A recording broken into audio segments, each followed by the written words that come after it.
Hey guys, what's going on? This is the Wild Family. Welcome back to our channel.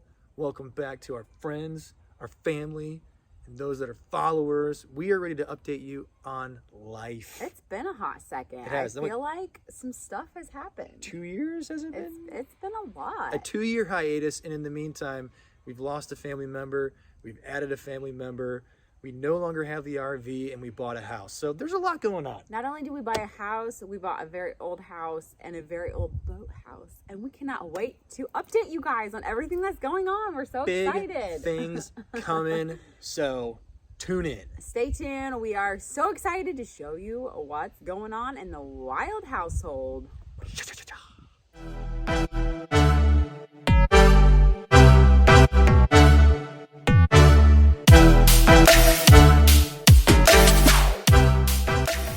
Chickadee check yourself before you wreck yourself.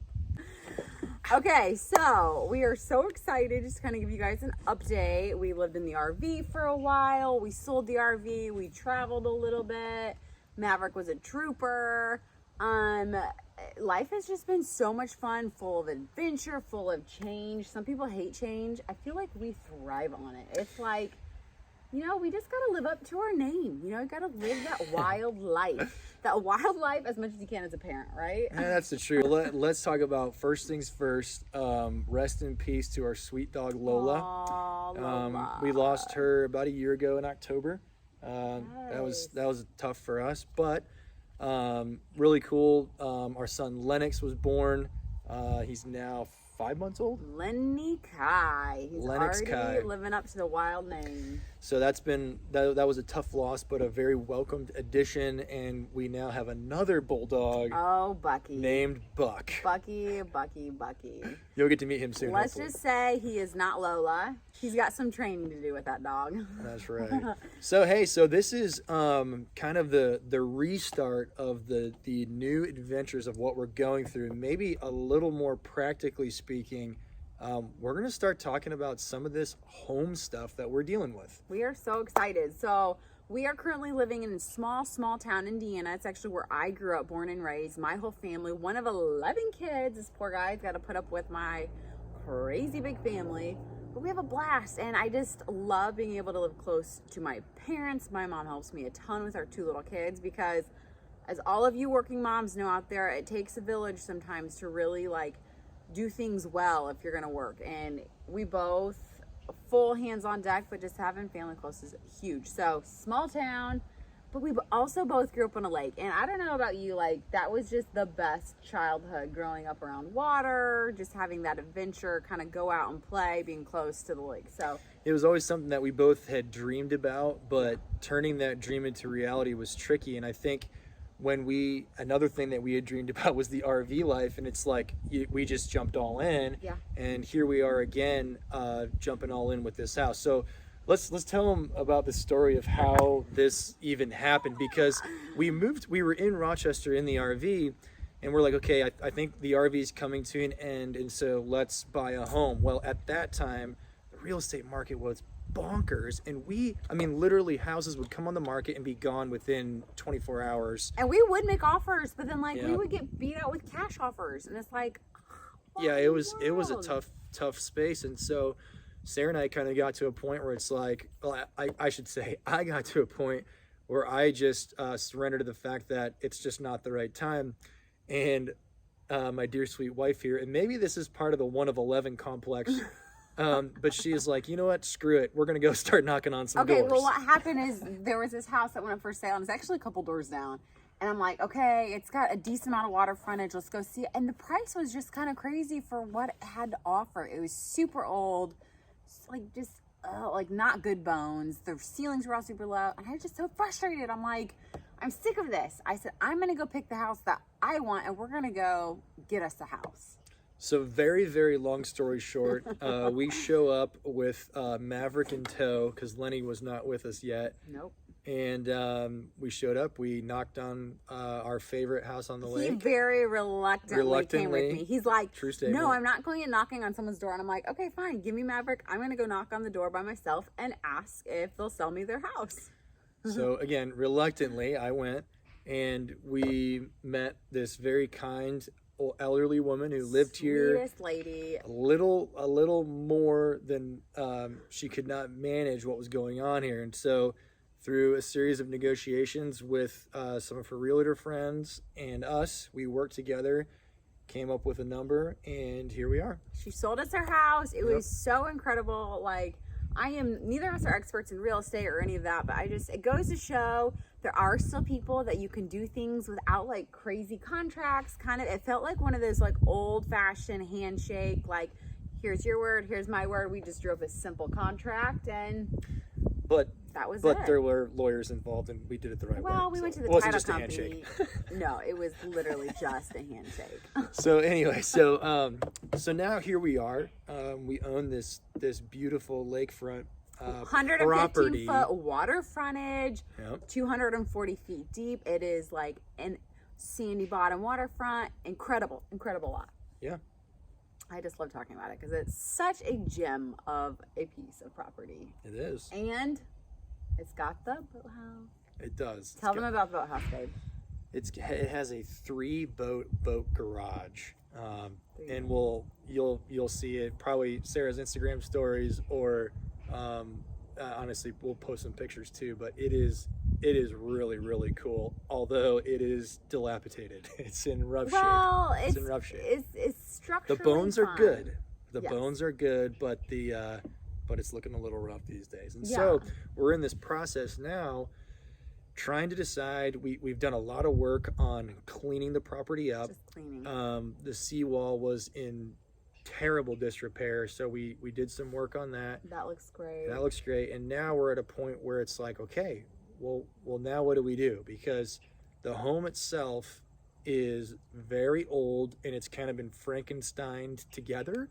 And like some old houses, you walk in, you're like, oh man, big tall ceilings, old pillars, like this is so Got grand some charm and to it. elegant, like good bones. Like, that's not this house. Yeah, The boathouse is awesome. If you guys, as some of us, those that are listening, will have had the privilege of walking through, but literally the second level and the first level, the floors are so uneven, which is great for Maverick when he rolls a ball because it never knows where it's going to go. Oh my gosh. But we're kind of at a point now where we're trying to weigh the pros and cons of, okay, should we remodel, do a significant remodel, or should we just tear the thing down and start from scratch? And like a remodel for any, like, and we've not done a major remodel, but I've like got contractors in my family, and we kind of like, this is not like a cosmetic remodel. It's like, it's all a 2-prong electric system. All the plumbing would need to be replaced. Probably all the floors replaced.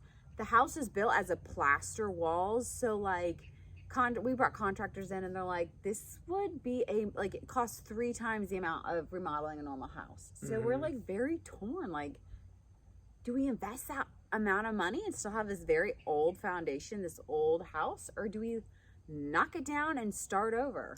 So the initial lake cottage, now there's a lot more to it now, but the initial home was built in the 20s, I want to say. And then like I said, they Frankenstein it because there's been additions and things like that, so there's just a lot going on. And then the boathouse was built in the Great Depression. So there's really cool history behind it. So we do not want to touch the boathouse. We just want to remodel that. We know for sure. Now what we're trying to figure out is, what do we do with the house? And that's the tough part. The cool thing about this boathouse, it's grandfathered in. Like, you cannot build boathouses on the lake anymore. I don't know when that stopped being allowed, but there are a couple. When the government got involved. Dang government. Oh.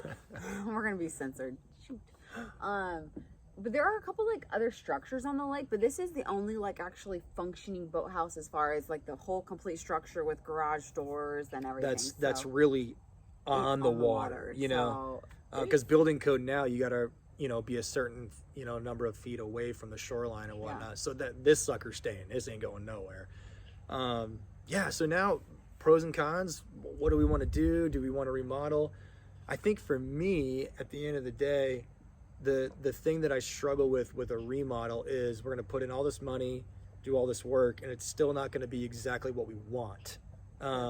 That is probably the most challenging thing that I'm working through. Right. But then a remodel, you can do it room by room, still live in your house, rather than being completely displaced for a total knockdown rebuild. So it's hard. Yeah, and then when we've discussed the knockdown rebuild, you know, you're starting from scratch. And Sarah, unlike me, is very gifted with design and vision and things like that. I'm awful at that.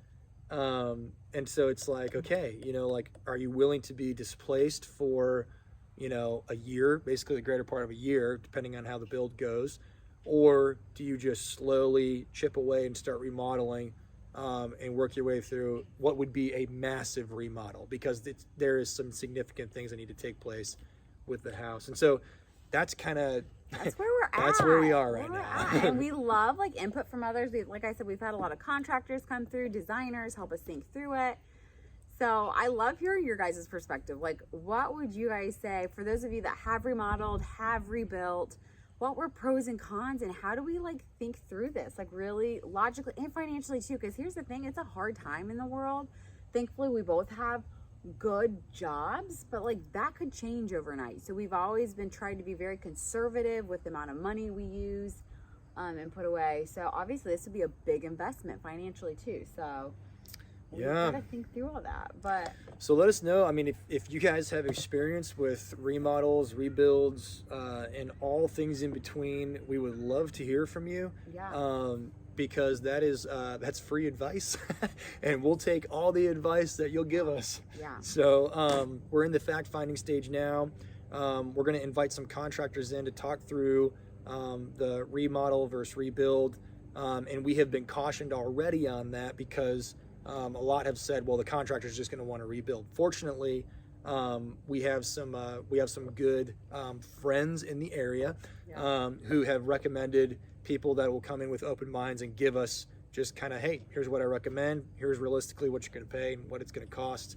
And so we'll see what happens. And I'm super excited just being in a small town. It's so fun to support local builders, local designers, all those people. So I'm super excited whichever way I do go, like having this platform, social media, I'm excited to share that and share with you guys like who, if you're from this area, who to look into, who to talk to. I've already, like, we just the other day we had a lady knock on our door and be like, who did you have use your seawall? Like, who do you recommend? And that's the fun part about a small town. It's really like this little community and people are super supportive. And I just love that so much. So excited to support local. So that's the quick catch up of what we're doing, where we are, and next steps of what we're trying to figure out. So you guys, in the meantime, let us know what you think. We would love to hear from you. Those comments are clutch.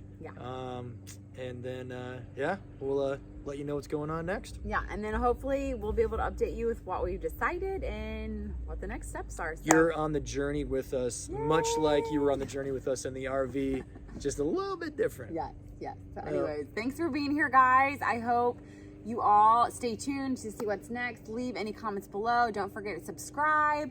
And just thanks for coming along and being part of our journey. Cheers, and hope you guys have a great day. Take care. Boop, boop.